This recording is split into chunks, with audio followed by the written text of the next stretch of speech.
Bismillahirrahmanirrahim. Welcome to today's lecture on evolution of atomic model. Atom के जिस model से हम आज फेमिलियर हैं, ये मॉडल कोई ओवरनाइट जो है वो नहीं बना लिया गया, बल्कि इस लेटेस्ट मॉडल को बनाने के लिए या इस तक पहुंचने के लिए साइंटिस्ट की जो है वो सदियों की रिसर्च, उनके ऊपर फिर एक्सपेरिमेंट्स और डिस्कवरीज जो है वो इन्वॉल्व हैं, तब जाके जो है ये लेटेस्ट जो एटम का मॉडल है वो बनाया गया. And today will take a journey through major developments in atomic theory. यानी हम जो मेजर डेवलपमेंट हुई राइट फ्रॉम बेसिक लेवल, जहां से ये एटॉमिक मॉडल्स को जो है वो प्रपोज करना जो है वो स्टार्ट किया गया, वहां से लेके हम आज के इस एडवांस मॉडल तक जाएंगे जिससे हम आज फेमिलियर हैं. तो जो सबसे पहला एटॉमिक मॉडल था that was John Dalton's atomic model. इस एटॉमिक मॉडल को सॉलिड स्फीयर मॉडल भी कहते हैं. हम इसको स्टेज 1 एटॉमिक मॉडल भी कह सकते हैं. यानी जब एटॉमिक मॉडल डेवलप किया गया तो ये पहला एटॉमिक मॉडल दिया गया था. यानी एटम के मतलब या एटम का जो मॉडल था, पहला एटॉमिक मॉडल वो कौन सा था? Dalton's atomic model. और डाल्टन जो है ये एक बड़ा स्ट्रॉन्ग बिलीवर था जो ग्रीक फिलॉसफी थी, जिसके मुताबिक जो एटम वर्ड है ये एटमस से डिराइव्ड है और इसका मतलब है इंडिविजिबल. मतलब कि एक कोई भी जो एलिमेंट है या कोई भी जो मैटर है वो स्मॉल एटम्स से मिलके बने हुए हैं, और वो एटम्स क्या हैं? They are indivisible. आप उनको मजीद जो है वो डिवाइड नहीं कर सकते.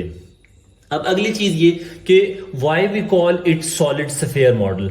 ये बेसिकली अगर आप इस तरह बनाए ना ये मॉडल, तो ये इस तरह से एक जस्ट एक स्फीयर बना लें and it is a solid sphere. यानी कोई इसमें प्रॉपर स्ट्रक्चर नहीं है. जस्ट जहां से ये स्टार्ट हुआ ना वो ये कि एक एटम एक सॉलिड स्फीयर की तरह है, बिलियर्ड बॉल्स की तरह जो है वो एक एटम है, या जो स्नोकर बॉल्स होती हैं उसकी तरह एक एटम बिहेव कर रहा है.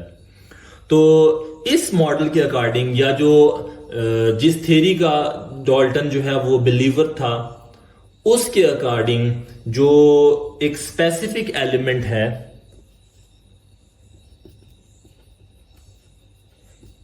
उसके ऑल एटम्स आर सिमिलर. एक ही तरह के जो एलिमेंट या एक ही तरह का अगर कोई मैटर है तो उसमें पाए जाने वाले एटम्स क्या होंगे? सिमिलर होंगे. और जब आप एलिमेंट्स कंबाइन होंगे and they will be forming compounds, तो जब एलिमेंट्स कंबाइन होकर कंपाउंड बनाएंगे तो इसमें क्या होगा? डिफरेंट एलिमेंट्स कंबाइन होंगे. यानी ये different elements when they combine they form a compound. तो ये जो सबसे प्लस पॉइंट था जॉन डाल्टन की एटॉमिक मॉडल का, उसने क्लासिफाई कर दिए, एक जो है वो थ्योरी दे दी, या एक कह लें कि ये एक पॉइंट दे दिया कि एक सिमिलर एलिमेंट से बिलोंग करने वाले तमाम के तमाम एटम्स क्या होंगे? वो सेम होंगे. और जो डिफरेंट एलिमेंट्स जब कंबाइन होंगे तो वो एक कंपाउंड बना देंगे. या दूसरे बात में आप यूं कह सकते हैं कि कंपाउंड के अंदर डिफरेंट एलिमेंट्स के एटम्स जो हैं वो कंबाइन होते हैं. तो यहां से अगर हम इस जो जॉन डाल्टन का जो एटॉमिक मॉडल था, इसके अगर हम प्लस पॉइंट्स देखें, जो इसके पॉजिटिव साइड देखें, अगर हम कि इसके क्या क्या पॉजिटिव साइड थे, तो ये सबसे पहला हम ये लिख सकते हैं कि ये फर्स्ट एटॉमिक मॉडल था. It was first atom. यानी एटम के बारे में जो मॉडल बनाया गया कि एटम इस तरह का हो सकता है, तो ये वो पहला था जो जॉन डाल्टन ने जो है वो इसको प्रपोज किया. और इस मॉडल के according all matter is made up of atoms. और वो एटम्स क्या हैं? Those tiny atoms, they are indivisible. आप उनको डिवाइड नहीं कर सकते. ये उसका पहला एक पॉइंट था. सेकंड पॉइंट जो इस मॉडल का इंपॉर्टेंट पॉइंट है वो क्या है कि same element have same atom, यानी एक ही तरह के अगर कोई एलिमेंट है तो उसमें पाए जाने वाले तमाम के तमाम एटम्स क्या होंगे, they are same. Third point जो इस डाल्टन के एटॉमिक मॉडल का है, that is atoms combine in a fixed ratio to form a compound, कि जब एलिमेंट्स किसी स्पेसिफिक एटम के कंबाइन होंगे और वो कंपाउंड बनाएंगे तो उनकी जो कंबाइनिंग रेशो है वो एक फिक्स्ड रेशो है। जैसे अगर हम एक एग्जांपल लें कि हाइड्रोजन और ऑक्सीजन दोनों कंबाइन होके वाटर बना रहे हैं, तो वाटर की फॉर्मेशन में अगर आप देखें तो वाटर बनाने के लिए 2 एटम्स हाइड्रोजन के और 1 एटम जो है वो ऑक्सीजन का इन्वॉल्व होगा। तो ये एक फिक्स्ड रेशो है। आप दुनिया में किसी भी लेवल पे जगह पे चले जाएं, जो वाटर के अंदर हाइड्रोजन और जो ऑक्सीजन की रेशो है दैट इज 2:1। तो ये एक कह लें कि फर्स्ट एक कॉन्सेप्ट डाल्टन ने दिया था कि जब कोई कंपाउंड बनता है तो उसमें जब एलिमेंट्स कंबाइन होते हैं तो वो एक फिक्स्ड रेशो में कंबाइन होते हैं, और ये फिक्स्ड रेशो जो है वो क्या रहती है, it remains uniform.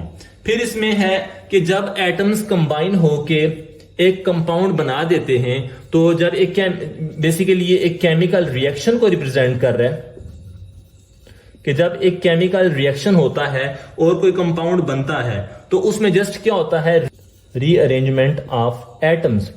Just atoms उसमें जो है वो रीअरेंज होते हैं और उनमें एटम्स के अंदर कोई इटसेल्फ एटम में कोई चेंज नहीं आता, यानी केमिकल रिएक्शन में एटम में कोई चेंज नहीं आ रहा, जस्ट एटम की रीअरेंजमेंट से जो है वो क्या हो जाता है, कोई भी कंपाउंड जो है वो बन जाता है। तो ये इसके कुछ पॉजिटिव साइड्स थे, जो आप कह लीजिए एक पोस्टुलेट्स थे जो कि हमें डायरेक्ट कर रहे हैं जॉन डाल्टन के एटॉमिक मॉडल की तरफ, ये चीजें हमें इससे इंफॉर्मेशन मिलती हैं। लेकिन दूसरी तरफ अगर हम डाल्टन के एटॉमिक मॉडल के कुछ नेगेटिव एस्पेक्ट्स देखें तो इसके नेगेटिव एस्पेक्ट्स क्या हैं, नेगेटिव साइड। तो negative side of John Dalton atomic model में सबसे पहला यह था कि इट लैक्स इंटरनल स्ट्रक्चर। ये एटम की इंटरनल स्ट्रक्चर के बारे में कोई इंफॉर्मेशन नहीं दे रहा, जस्ट वो कह रहा है जी कि एक एटम जो है क्या है, एक सॉलिड स्फीयर की तरह का है, तो उसमें इंटरनली उसमें क्या चीजें प्रेजेंट हैं, इलेक्ट्रॉन, प्रोटॉन, न्यूट्रॉन का कोई कॉन्सेप्ट नहीं था। दूसरी चीज ये कि जब हमने इसके स्टार्ट में देख लिया कि टाइनी एटम से मिलकर बना हुआ है और वो क्या है, इनडिविजिबल है, कि एटम जो है वो डिवाइड नहीं हो सकते किसी भी एटम किसी भी एलिमेंट के। जबकि जो लेटेस्ट थीरीज उसके बाद थी वो ये चीज प्रूव करती हैं कि एक एटम जो है वो सब एटॉमिक पार्टिकल से मिलकर बना होता है, उसमें इलेक्ट्रॉन्स, प्रोटॉन्स और न्यूट्रॉन्स का जो है वो एग्जिस्टेंस होती है। लेकिन जो जॉन डाल्टन का मॉडल था, सॉलिड स्फीयर मॉडल, ये non existence of electrons, protons and neutrons उनकी जो है वो तरफ डायरेक्ट कर रहा था। और तीसरा जो इसका एक ड्रॉबैक था वो ये था कि नो आइडिया और नो कॉन्सेप्ट ऑफ आइसोटोप्स। इसमें आइसोटोप्स का कोई कॉन्सेप्ट नहीं था, यानी जब हम ये कह रहे हैं कि एक स्पेसिफिक एलिमेंट का जो है जितने भी एटम्स होंगे वो सारे सेम होंगे, लेकिन अगर हम मॉडर्न डेफिनेशन ऑफ एटम और उनके स्ट्रक्चर और उनके मॉडल की बात करते हैं तो हम कहते हैं कि आइसोटोप्स को ही अगर हम एग्जांपल ले लें तो हम कहते हैं कि isotopes are atoms of the same element having same atomic number but different atomic masses, कि यानी वो मैस की बेस पे डिफर कर रहे होते हैं। जबकि डाल्टन का मॉडल क्या कहता है कि एक एलिमेंट के तमाम एटम्स एक ही जैसे होते हैं, उनकी तमाम प्रॉपर्टीज एक ही जैसी हैं। तो ये आइसोटोप का कॉन्सेप्ट जो है वो ओरिजिनेट या एक्सप्लेन नहीं हो रहा था इस सॉलिड स्फीयर मॉडल या डाल्टन एटॉमिक मॉडल में।